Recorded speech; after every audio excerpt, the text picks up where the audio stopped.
আসসালামু আলাইকুম, সবাই কেমন আছেন? আশা করি ভালো আছেন। আমি নুরজামান নূর আপনাদের সাথে কথা বলছি। আজকের এই ভিডিওতে একটা সম্পূর্ণ ডিফারেন্ট বিষয় নিয়ে কথা বলবো। আমরা যারা শহরে থাকি তারা সচরাচর ফাঁকা জায়গা পাই না, পুকুর পাই না, নদী পাই না। সো আজকে এমন একটা জায়গায় চলে আসছি, যারা নারায়ণগঞ্জে আছেন অনেকে অলরেডি জায়গাটা চিনে ফেলেছেন, আর যারা চিনেননি তারা পুরো ভিডিওটি দেখবেন। অবশ্যই আমি আপনাদেরকে ভিডিওর মাধ্যমে এই প্লেসটির ডিটেলস বলার চেষ্টা করব। এই হচ্ছে প্লেস, এক নজরে এই জায়গাটি দেখে নিন। খুবই চমৎকার একটি পরিবেশ এখানে। এটা হচ্ছে নারায়ণগঞ্জের ডিএনডি লেক। এখানে এই মুহূর্তে আমি আপনাদেরকে একটু করে দেখাচ্ছি, অনেক ছেলে পেলে এখানে গোসল করতেছে। ভাই, বর্তমানে শহরে পুকুরের খুবই অভাব। আগে একটা সময় আমরা আমাদের বাসার পাশে পুকুর ছিল, সেখানে গোসল করতাম, সেখান থেকে মাছ ধরতাম, বন্ধুরা মিলে ঝাপাঝাপি করতাম। আমরাও ছোটোবেলা অনেক করেছি। তো সেই বিষয়টাই আমি হঠাৎ করে ভাবলাম যে আপনাদের সাথে একটু শেয়ার করি। যারা নারায়ণগঞ্জের আশেপাশে আছেন, যে আপনারা হচ্ছে এরকম খোলামেলা পরিবেশ খুঁজতেছেন, পাচ্ছেন না, তো আপনাদের জন্য খুবই হেল্পফুল হবে আপনার আজকের এই ভিডিওটি। সো ভিডিওটি কেউ স্কিপ করবেন না, পুরো ভিডিওটি দেখবেন। অবশ্যই খুব ভালো ভালো তথ্য আপনাদেরকে দেওয়ার চেষ্টা করব।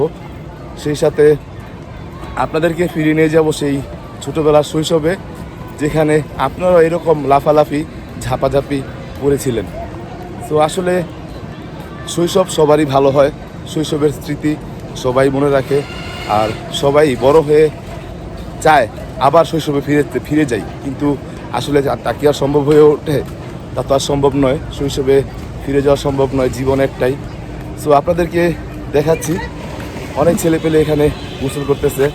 এই যে দেখেন, বন্ধুরা মিলে কি পরিমাণ মজা করতেছে, একটা টায়ার নিয়ে সবাই গোসলে ব্যস্ত। ওই ছাত্রতে আর অনেক মানুষজন আছে, তাদেরকেও আমি আপনাদেরকে দেখাচ্ছি। আসলে এখনকার ছেলেমেয়েরা সাঁতারই জানে না। আমরা ছোটোবেলা কত ঝাপাঝাপি করেছি, কত লাফালাফি করেছি, আর এখন এইভাবে ফাঁকা জায়গা না পাওয়ার কারণে ছেলেপেলেরা সাঁতার কাটাও শিখতে পারে না। যেমনটা আমার ছেলে মেয়েকে আমি বেশ কয়েকদিন এখানে নিয়ে আসার চেষ্টা করেছিলাম, বাট ঠিকমতো নিয়ে আসা হয় না। আবার চেষ্টা করবো আবারও নিয়ে এসে অন্ততপক্ষে সাঁতারটা শেখানোর জন্য। সো একটু দূর থেকে দেখাই, যেহেতু অনেক মানুষ গোসল করতেছে। ওই যে ওইখানটাকে দেখতে পারতেছেন, ওইখানে অনেক মানুষ গোসল করতেছে। তো যারা একটু চান এরকম পরিবেশে আসার জন্য, নারায়ণগঞ্জের আশেপাশে যারা আছেন, আপনারা এই জায়গাটা নিয়ে আসতে পারেন, বাচ্চাদেরকে নিয়ে আসতে পারেন। মাঝে মাঝে গোসল করলে দুপুরবেলা অবশ্যই আসবেন, সেই সাথে আপনারাও গোসল করে যেতে পারেন, সেই ফিরে যেতে পারেন শৈশবের সেই স্মৃতিতে। সো আশা করি ভিডিওটি আপনাদের ভালো লেগেছে। যদি ভিডিওটি ভালো লেগে থাকে অবশ্যই শেয়ার দিয়ে দিবেন। সেই সাথে আপনি এই ভিডিওর কমেন্ট বক্সে সুন্দর একটি মন্তব্য রেখে যাবেন, ভিডিওটি কেমন লাগলো। আজ এই পর্যন্তই, সবাই ভালো থাকবেন, সুস্থ থাকবেন।